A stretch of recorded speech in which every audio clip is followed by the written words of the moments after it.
ഈ അമ്മയെ വിളിച്ചിട്ടാണ് എടുക്കണൂല്ലല്ലോ. ചേട്ടൻ ഇങ്ങോട്ട് വിളിക്കാന്ന് പറഞ്ഞാണല്ലോ. ചേച്ചി അച്ഛനെ വേറെ വല്ല ഹോസ്പിറ്റലിലേക്ക് മാറ്റിട്ടുണ്ടാവുമോ? ചേച്ചി ഒന്ന് മിണ്ടാതിരുന്നേ. ഇപ്പൊ എന്തൊക്കെയായി തീരുമോ എന്തായാലും വരുമ്പോഴേക്കും.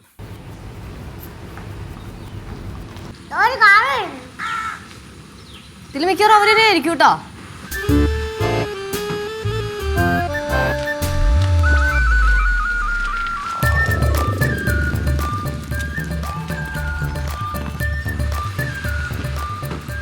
നടക്കേങ്ങോട്ട് വേണ്ടത്.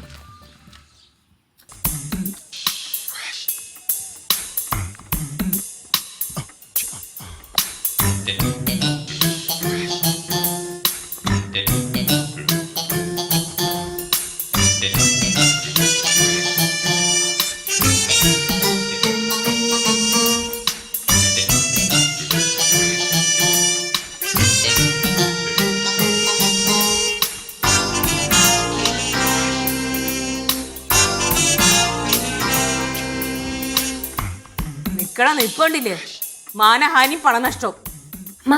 എന്താ സംഭവിച്ചേ? ഇങ്ങനെ അവിടെ ചികിത്സിക്കണ്ട, നമ്മളെല്ലാരും കണ്ടാ മതിയെന്ന്. ആന്ന് അവിടെ രാത്രി കിടന്ന് കരഞ്ഞിരിക്കണടാ ഇവിടെ വീട്ടിലോട്ട് വരണമെന്ന് പറഞ്ഞിട്ട്. അയ്യേ, ഇവിടുന്ന് ഭയങ്കര ഉത്സാഹത്തിലുള്ള പോയെ. എന്നിട്ട് എന്ത് പറ്റി? അവിടെ ചെന്നപ്പോഴേ ഡോക്ടർ പ്രാണേഷ്, പിന്നെ അവിടുത്തെ സ്റ്റാഫ് വിപിൻ, പിന്നെ എന്താണ് രാമരാജ് ഇവരൊക്കെ അതിശയിച്ചു പോയെന്ന്. അത് കുറച്ചു ദിവസം കഴിഞ്ഞ് കാണാനല്ലേ അതിശയിക്കും. അവരാരും അറിയാതാണ് അങ്ങോട്ട് ചികിത്സിക്കാൻ പോയത്. സസ്പെൻസ്. അവിടെ ചെന്നപ്പോ അവര് പറഞ്ഞ് ഇപ്പൊ ചികിത്സിക്കാൻ പറ്റില്ല, ഇപ്പൊ ചികിത്സിച്ച് പോയിട്ട് 6 ദിവസമല്ലേ ആയിട്ടുള്ളൂ, ഇനി ഉടനെ ചികിത്സ പാടില്ല, ഒരു 6 മാസമെങ്കിലും കഴിയണമെന്ന് പറഞ്ഞ്. എന്നിട്ട് അവരെ കയ്യും കാലൊക്കെ പിടിച്ച് നിർബന്ധിച്ചാണ് അവിടെ അഡ്മിഷൻ വാങ്ങിച്ചത്. വല്ല കാര്യം ഉണ്ടായിരുന്ന അച്ഛാ അവർക്ക് പറഞ്ഞാടാ വീട്ടിൽ ചെന്ന് കഴിഞ്ഞാൽ റെസ്റ്റ് എടുക്കാൻ പറ്റില്ല, പിള്ളേരെ കൊണ്ട് ഭയങ്കര ശല്യമാണ്, ഒരു സമാധാനം ഇല്ലെന്ന്. അത് പറഞ്ഞ ശരിയല്ലടാ. ഞാൻ ചികിത്സ കഴിഞ്ഞ് ഇവിടെ വന്ന് റെസ്റ്റ് എടുക്കാൻ നേരം നീയൊക്കെ എനിക്ക് മനസ്സാവാൻ തന്നിട്ടുണ്ടടാ. അങ്ങോട്ട് വിളി ഇങ്ങോട്ട് വിളി എന്നിട്ട് തർക്കുത്തരം പറയാ, എന്നെ കൊണ്ട് ഒച്ചത്തിൽ സംസാരിപ്പിക്കുക, ഇതൊക്കെ ചെയ്തില്ലടാ. അത് സത്യല്ലടാ. ഈ പണക്കാരൻ അവരോട് പറഞ്ഞേക്കാണേ എന്നെ ചികിത്സിച്ചാലും കുഴപ്പമില്ല, ഞാൻ പൈസ തന്നേക്കാന്ന്. വീട്ടുകാരെ കണ്ട് ഒരു സ്വസ്ഥതയില്ലാന്ന്. അമ്മയ്ക്ക് പറഞ്ഞ വഴി അച്ഛൻ ആ റോഡിൽ അങ്ങനെ ഇറക്കിയിട്ടാ പോരായിരുന്നോ? എനിക്ക് തിരിച്ചൊരാളെ വഴി അറിയാല്ലേ. പിന്നെ അച്ഛൻ അവിടെ കിടക്കാൻ ചെന്നാ എന്തിനാ വന്നത്? അതെ, ഞാൻ നിങ്ങളെ പറ്റി കുറ്റം പറഞ്ഞിട്ട് പോയില്ലേ. എനിക്ക് അവിടെ ചെന്ന് കിടന്നപ്പോഴേ കുറ്റബോധം കൂടി. പ്രത്യേകിച്ച് ഇന്നലെ സന്ധ്യ ആയപ്പോൾ സൂര്യൻ ഇങ്ങനെ അസ്തമിച്ച് ആകാശത്ത് ഇങ്ങനെ ചുവപ്പ് നിറം പടർന്നു, ഇരുട്ട് പതുക്കെ വീഴായിരുന്നു. അപ്പം ഇങ്ങനെ കാറ്റത്തെ മരങ്ങളെ ഇങ്ങനെ ആടി, ഇളം കാറ്റിൽ എൻ്റെ നെഞ്ചങ്ങ് പൊട്ടിപ്പോയി. എനിക്ക് അപ്പം തന്നെ പിള്ളേരെ നീരൂരം കാണണം. നീരോടെ എൻ്റെ കണ്ണിലിങ്ങനെ നിറഞ്ഞു നിന്ന്, എൻ്റെ കണ്ണീരിങ്ങനെ ധാരധാരമായിട്ട് ഒഴുകിക്കൊണ്ടിരുന്നു. എനിക്ക് വീട്ടിൽ പോകണമെന്ന് തോന്നി. അപ്പം തന്നെ ഞാൻ ഡോക്ടറെ പറഞ്ഞു. അങ്ങനെ ഡോക്ടർ നിങ്ങളെ വിളിപ്പിച്ചത്. ഞാൻ ചത്തുവനേട്ടാ, വന്നില്ലെങ്കിൽ ചത്തുവന. പക്ഷെ ഇവിടെ വന്നപ്പോൾ എനിക്ക് തിരിച്ച് പിന്നെ പോകണം. പിന്നെ ചെയ്യാന്നാ അമ്മ ഒരു പൈസ തന്നായിരുന്നു അമ്മ? ബാക്കി പൈസ അവർ തന്നായിരുന്നു. അത് ടാക്സി കൊടുക്കുകയും ചെയ്തു. ടാക്സി കൊടുത്താ? പിന്നെ ഇങ്ങനെ ചെയ്ത കഥയൊന്നും നിങ്ങൾ അറിഞ്ഞിട്ടില്ലല്ലോ. അതാണ് ആദ്യം പറയേണ്ടിയിരുന്നത്.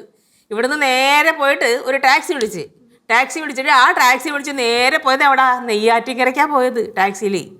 അവിടെ ചെന്നിട്ട് ഈ ചികിത്സയ്ക്ക് കയറുന്നതിന് മുമ്പ് അമ്മയുടെ അനുഗ്രഹം വാങ്ങിക്കാൻ പോയതാ കുഞ്ഞ്. അനുഗ്രഹം മാത്രമല്ല, കുറച്ച് പൈസ കൂടെ ചികിത്സ കഴിഞ്ഞിട്ട് തരാന്ന് പറഞ്ഞു. എന്നിട്ട് നെയ്യാറ്റിൻകര എന്നിട്ട് ആ ടാക്സിയിൽ തന്നെ നേരെ ആര്യനാട് പോയി. കൂട്ടിന് ശങ്കരനെ വിളിക്കാം, ഒറ്റയ്ക്കിരിക്കാൻ പേടിയാന്ന്.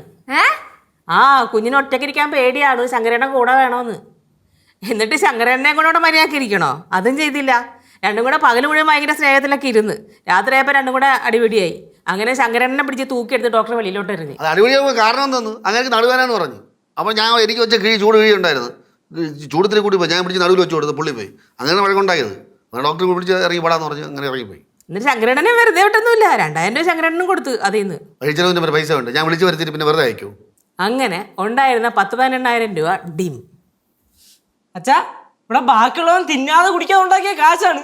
ഇനി ഞാൻ ചിട്ടിക്ക് ആരടക്കും കാശ്? അച്ഛൻ തരൂ കാശ്. പറയാ ആരടക്കും കാശ്? അമ്മ ഒരു കാശ്. ചേട്ടൻ തരൂ കാശ്.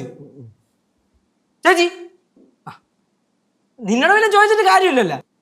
പറയാ ആരെനിക്ക് കാശ് തരും? മക്കളെ ക്യാഷ് വിട്ടാ നീ ഇങ്ങനെ ഓരോരുത്തരും മുമ്പേ കൈ നീട്ടാടാ. അച്ഛന് വിഷമമുണ്ടാ. മക്കൾ കഷ്ടപ്പെട്ട് അധ്വാനിച്ച് കാശുണ്ടാക്കി ചിട്ടിക്കാരടാ. അതാണ്ട് ആൺകുട്ടി. ഞാൻ നോക്കാനില്ല, അമ്മ കൊടുത്തോ.